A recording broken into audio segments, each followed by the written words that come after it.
mes sœurs, peut-être que comme moi, vous avez été marqués par différentes paroles. Et j'ai été touché par ce que nous dit saint Pierre de Judas dans les passages du livre des Actes des Apôtres. Judas, qui en est venu à servir de guide aux gens qui ont arrêté Jésus.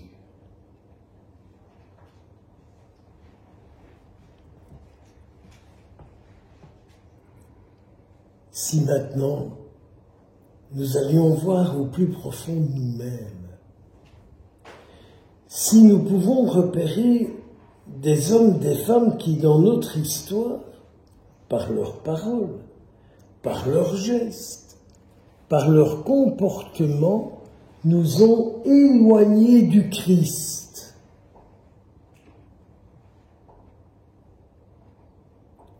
Vous savez que nous avons une énorme responsabilité. Maman était loin d'être une sainte, mais elle ne pratiquait pas. Et quand elle voyait les gens sortir de l'église, elle disait « Ils ne sont vraiment pas mieux que les autres ». C'est une parole de ma mère que je vérifie souvent. Parmi le peuple chrétien, quand nous sortons d'avoir été à la messe, est-ce que nous sommes transformés? Est-ce que nous sommes un peu plus Jésus-Christ? Ceux qui me connaissent savent que j'ai toujours milité pour arrêter les cancans de sortie de messe. Et quand je voyais les gens cacter après la messe, je ne pouvais m'empêcher de dire « si c'était de toi, Jésus, qu'il parlait ». Vous voyez, nous avons une responsabilité. Quand nous allons à la messe, nous entendons Jésus parler dans l'Évangile. Et donc, ce que nous avons entendu de Jésus, en principe, on le retient. En principe, on a le désir de le vivre. En principe, on a le désir de le rayonner. Ce qu'on a entendu de lui et ce qu'on a retenu.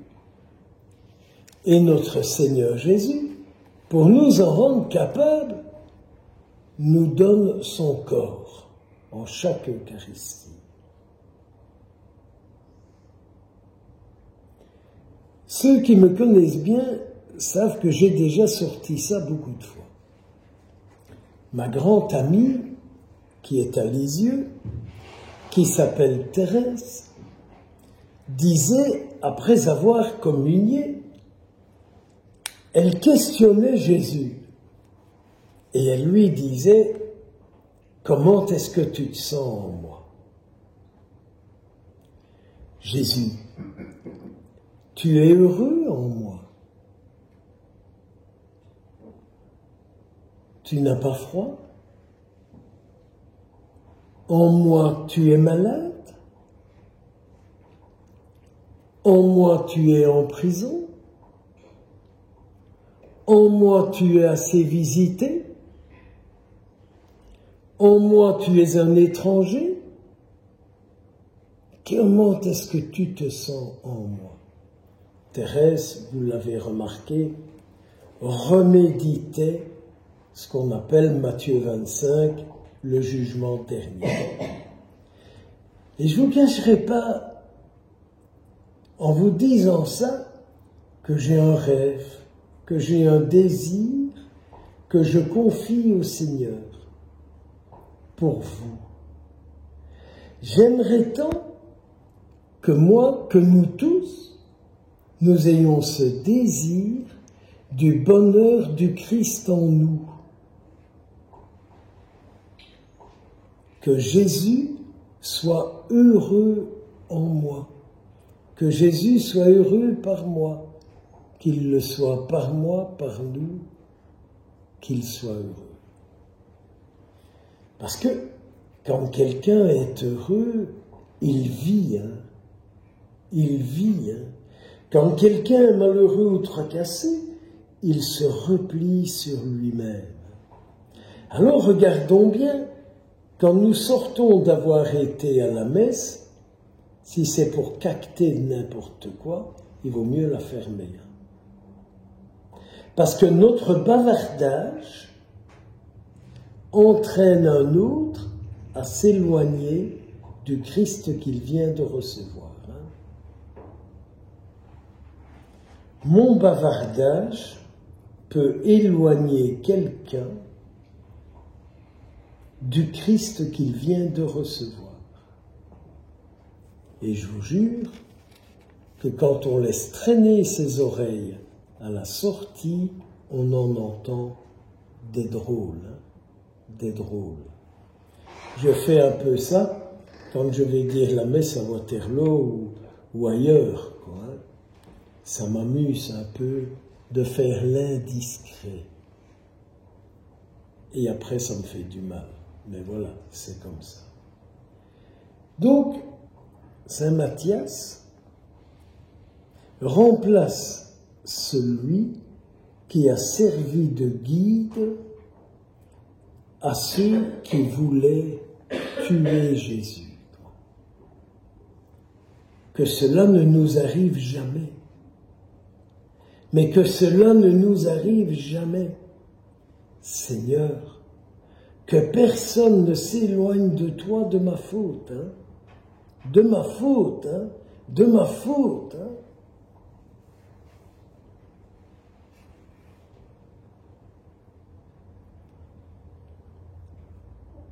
Si vous gardez mes commandements, comme moi j'ai gardé les commandements de mon Père, vous demeurerez dans mon amour. Mes sœurs, mes frères, qu'est-ce que c'est que les commandements de Dieu notre Père pour rester dans son amour? C'est très facile d'y répondre. Je peux même vous dire que des commandements, il y en a 10. Et que si nous les respectons, nous ne serons jamais des esclaves.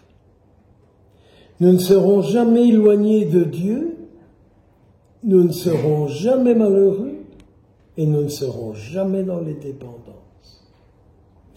Car Dieu a donné 10 commandements au peuple pour sortir de l'esclavage.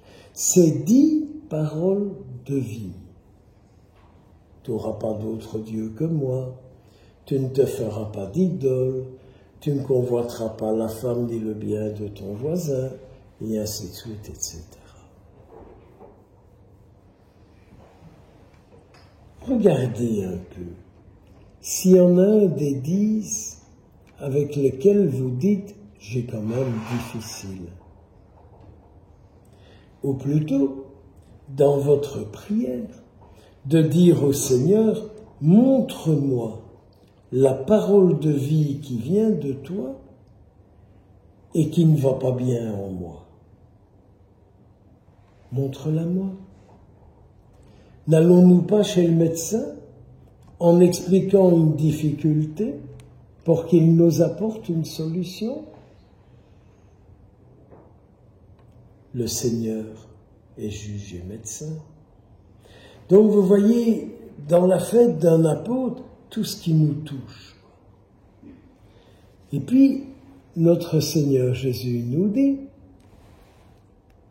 « Je vous ai choisi ». Et donc, si Jésus dit, « Je vous ai choisi », et que je lui dis, « Je suis d'accord, tu m'as choisi », alors fais de moi ce que tu souhaites. Parce que si j'ai été choisi, c'est pas parce que j'ai les beaux yeux. Mais si j'ai été choisi, c'est parce qu'il sait qui il est pour moi et qu'il peut compter sur moi. Je vous ai choisi et je vous appelle amis. Aussi, un autre point tellement important, l'ami, c'est celui avec lequel on est intime. On lui dit tout, tellement on lui fait confiance. Et il nous dit tout. Je dis tout à Jésus. Et Jésus me dit tout de lui. Je lui dis tout de moi et il me dit tout de lui. Et donc la relation d'amitié est une relation de fécondité. Car c'est une relation de fécondité qui s'établit dans la relation d'amitié avec le Christ. Jésus nous dit aussi, je vous demande de vous aimer les uns les autres comme moi je vous ai aimé.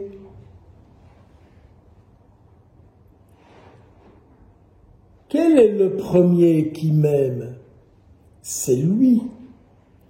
Je suis certain que Jésus m'aime et qu'il demande de l'aimer comme il m'aime d'abord.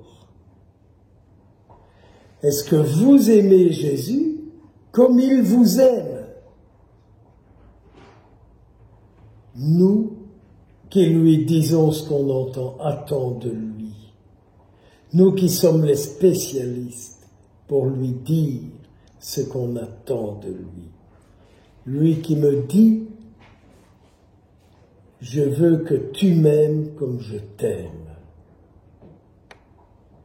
Et si tu m'aimes comme je t'aime, tu aimeras les autres de l'amour que tu as dans la relation que tu vis avec moi.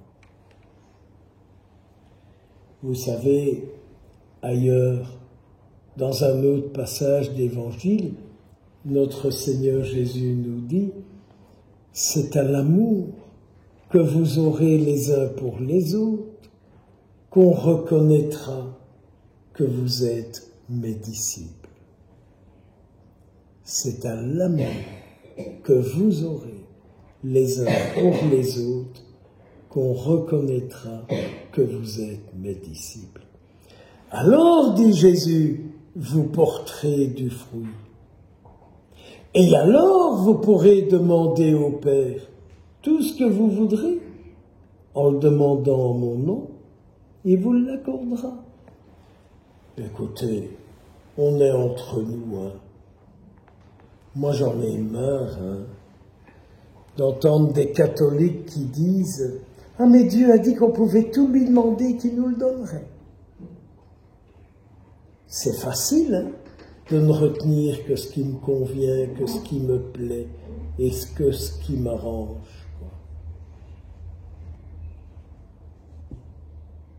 Il y a des conditions. L'aimer lui comme il m'aime. Aimer mon prochain de son amour qui est en moi. Alors, je pourrai tout lui demander et je le recevrai.